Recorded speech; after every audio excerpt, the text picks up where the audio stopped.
Okay, I'm back to my next video, which is a tag response to Here Comes Trouble 88. She has asked 5 questions that she'd like us to answer. And so the first question is, what can you do now that you couldn't do before surgery? Well, I really have 2 answers for that. Take a bath and tie my own shoes. Taking a bath, I had not been able to do for years, and it really only took the first like 40-50 pounds to get off of me to where I could actually fit in the bathtub.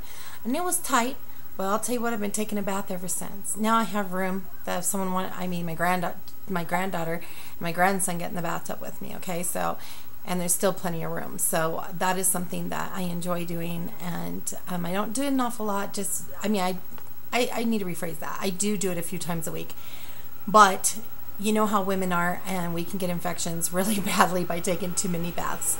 So, sounds like there's a big truck outside my window. And the next one is tying my shoes. My kids would have to arrange who was going to tie my shoes during the day and in the morning. So the ones that were homeschooled usually got the job during the day. And I'd always have to have my shoes put on, taken off, and tied for me. And as far as shaving my legs and things like that, they would do all that for me. So those are things I can do myself that I could not do before surgery. Any medical problems since surgery is the second question. And I'll have to say, I don't know so much that I had any medical problems. I did have problems with pooping. The wonderful word that we've all had problems with. And I had them for several months coming out of surgery. And I had tried everything. I had tried the Mucinex, Miralax, Benefiber, adding Benefiber to everything.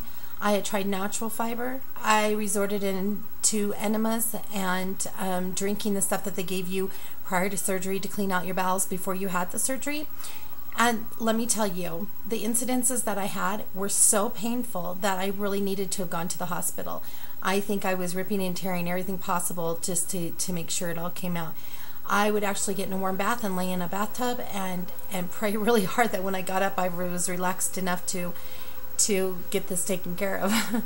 But thanks to some good friends that I have, and some of you know who you are, stayed on the phone with me several times during this because I was so in pain and it was so embarrassing. I would never want to go to the hospital for those incidences, but since then everything has corrected itself and it's been great. And so if that's what I had to go through to get to this point, then I guess I had to go through it. But as far as any health issues, my vitamin B6s and 12s and my vitamin D were down a little bit as of my last blood work, and I have since corrected that too as well. The third thing she asked is something embarrassing from childhood. Well,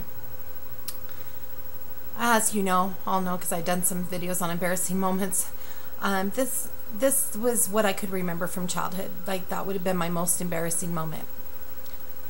I was named Student of the Month in the 6th grade.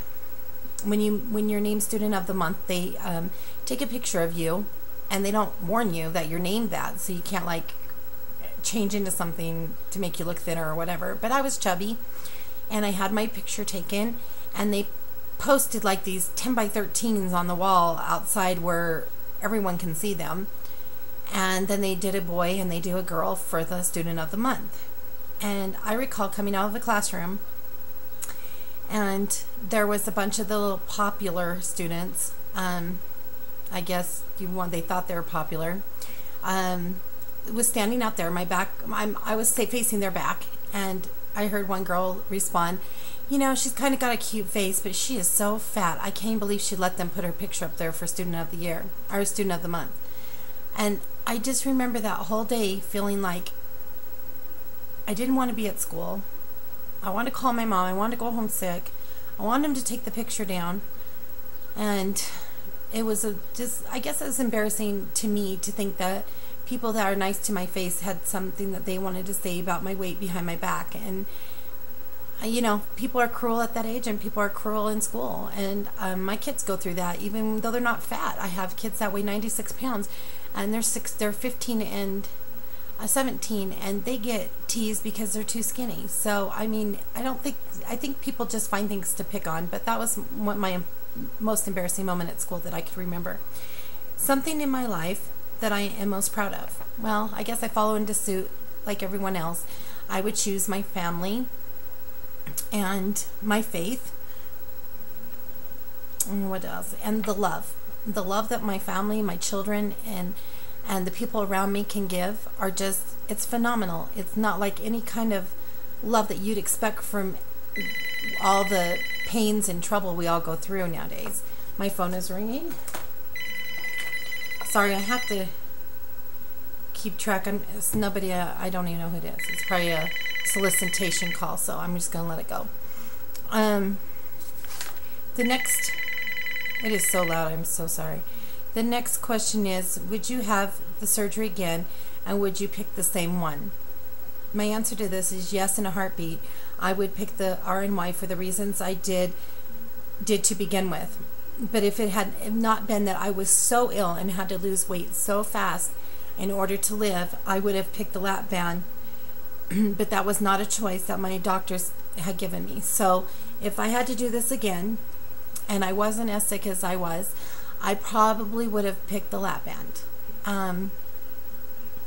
And the reasons behind that is for the healthier eating style, the more restriction and the more accountability. That I can't say the more restriction. Let me rephrase that, because we have a lot of restriction having RNY. But I think that the slower weight loss means less skin. The accountability, because you have to be accountable for everything you put into your body. Do I think that weight loss surgery is an easy way out? No. I think that it's even probably harder than trying to lose it on your own, because you don't have as many choices. I mean, like, I'm a dumper, so with RNY and some of the other surgeries, you can be a dumper, and therefore you have to watch everything you eat. It's a great tool, but everything that goes in your mouth may satisfy you 1 minute, and the next minute you may be puking it up or feeling like the world has come to an end because your heart is racing and you're sicker than crap. I don't really consider the puking part of the dumping syndrome. I consider that a whole different thing. I figure there's things I puke on. Once I'm done puking, I'm fine. But they never really make it to my pouch. They just get stuck somewhere along the way and just have to come up. After watching many lap band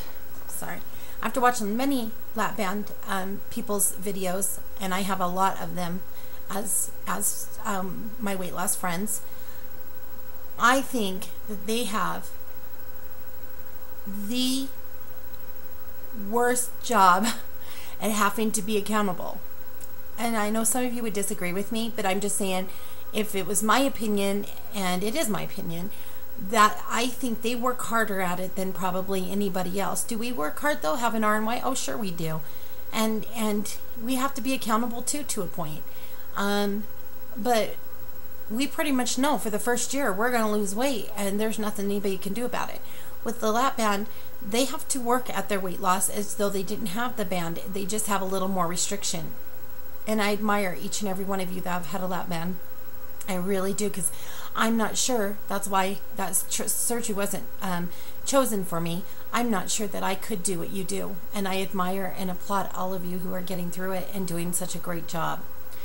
Okay, that was my response, and I take all of my subscribers to answer those questions as well. They are great questions, and I think you'd be surprised how you'll answer them. Okay, you guys have a great one. Love you. Bye.